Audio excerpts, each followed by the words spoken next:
There are questions that sound innocent, friendly even. But the moment you answer them honestly, you've already lost something you can't get back. We live in a world that rewards openness. Share more, be vulnerable, let people in.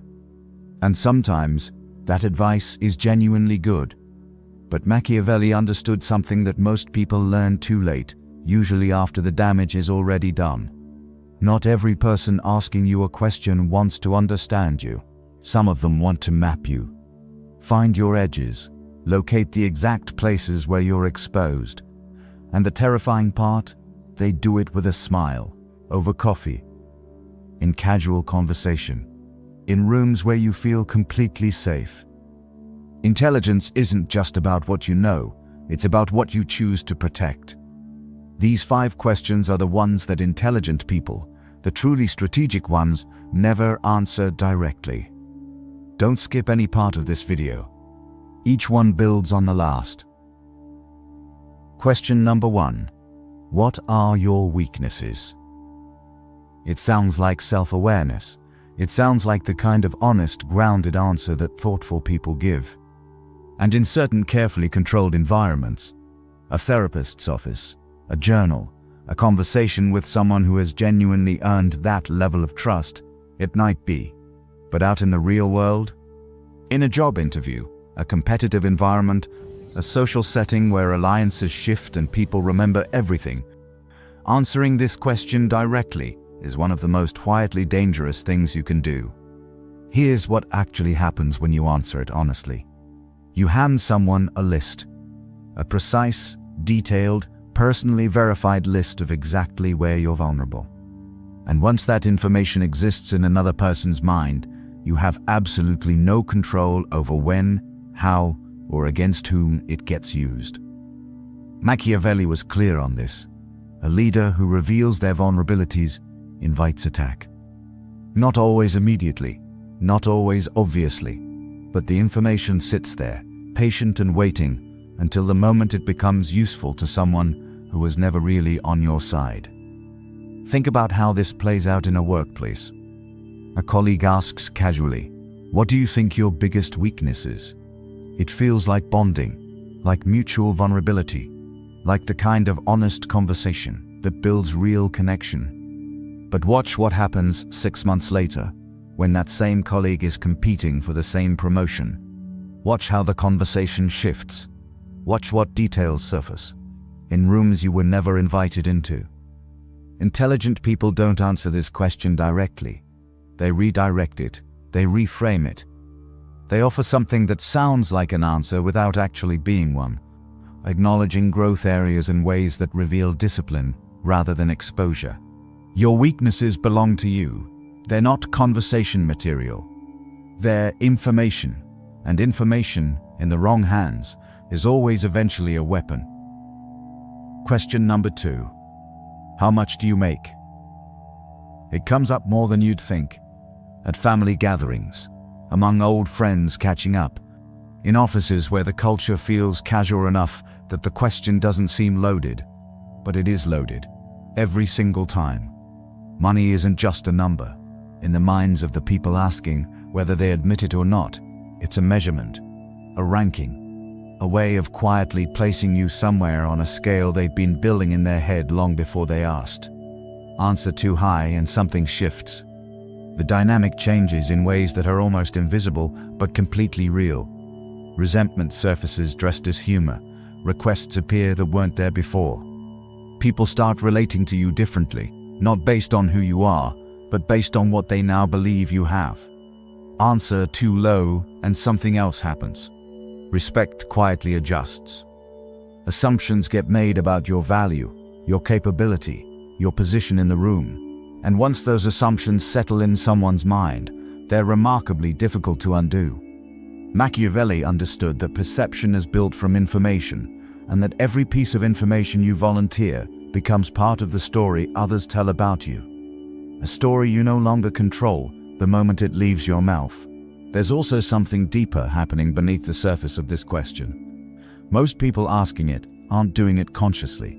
They're not plotting. They're just curious. But curiosity, fed the right information at the right moment, has a way of turning into something far less innocent over time. Intelligent people deflect this question without making it awkward. A light redirect, a vague non-answer, delivered with complete confidence. Something that closes the door without slamming it. Your financial reality is yours. It doesn't belong in casual conversation. And protecting it isn't secretiveness, it's strategy. Question number 3.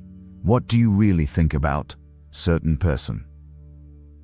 This one feels different from the others. It feels like trust, like someone pulling you aside, lowering their voice, and treating you like the one person they can be real with.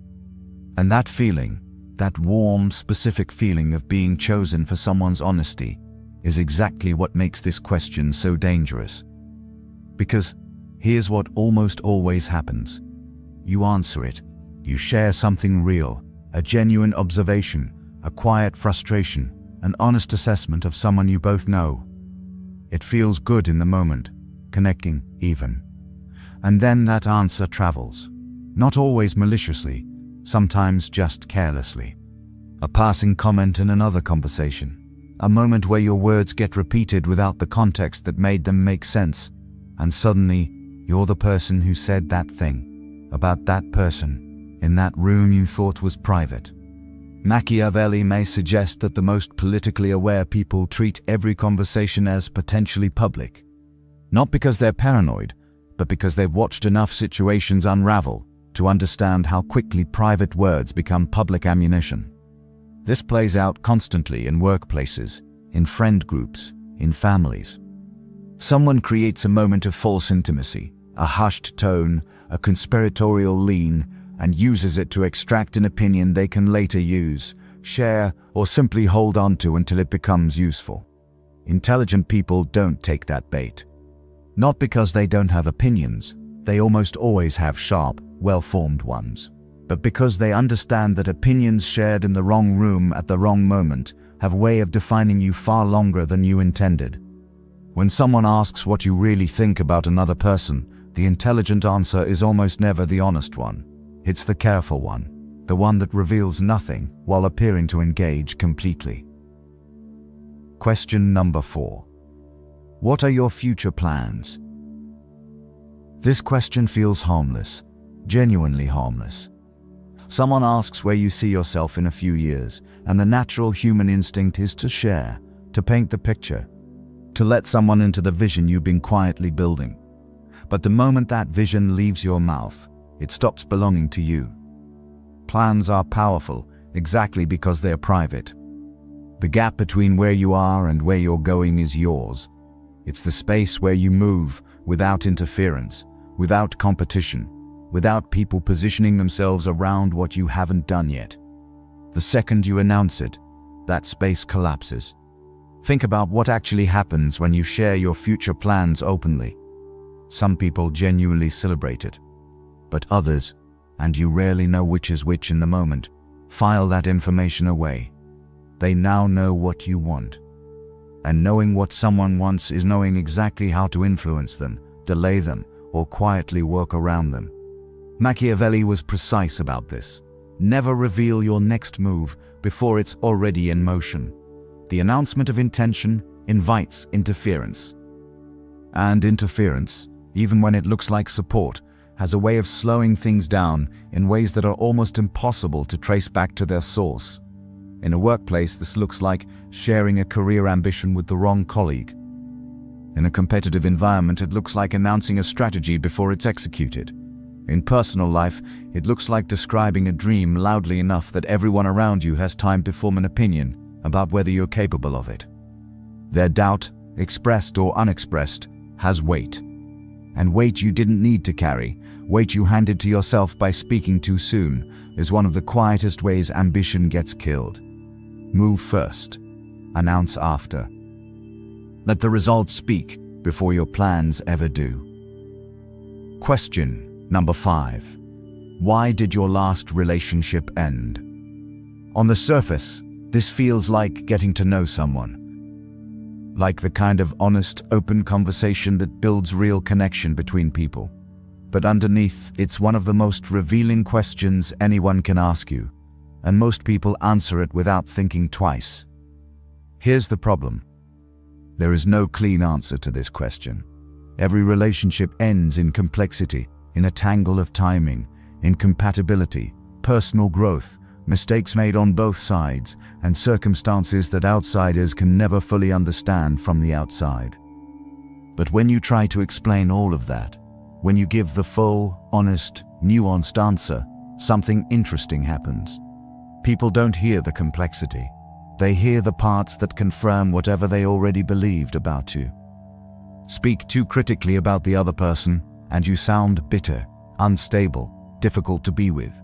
Speak too generously, and people wonder why it ended at all, or worse, whether you're still attached. Speak too vaguely, and they fill the gaps themselves, usually with something less flattering than the truth.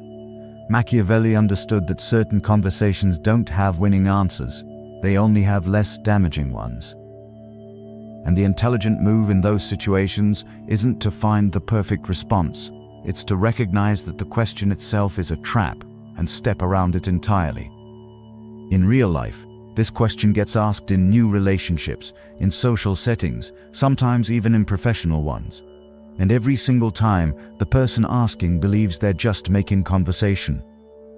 But what they're actually doing is building a picture of your judgment, your emotional stability, how you handle failure, whether you take responsibility or deflect it. Intelligent people understand that their past doesn't owe anyone an explanation.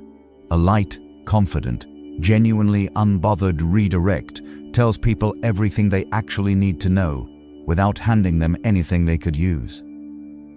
Final thought. 5 questions, all of them casual, all of them comfortable, all of them capable of quietly dismantling something you spent years building if you answer them without thinking. This isn't about becoming closed off or cold. It's about understanding that information is currency. And just like any currency, how you spend it, who you spend it with, and when you decide to hold on to it determines everything. Intelligent people aren't guarded because they're hiding something. They're guarded because they understand something most people don't. That the wrong answer in the wrong room at the wrong moment has consequences that outlast the conversation by years. Now, go to the comments right now and be honest. Which of these 5 questions has ever caught you off guard? When it came at you, what actually happened inside?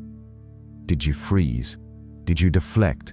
Did you answer without thinking and regret it later?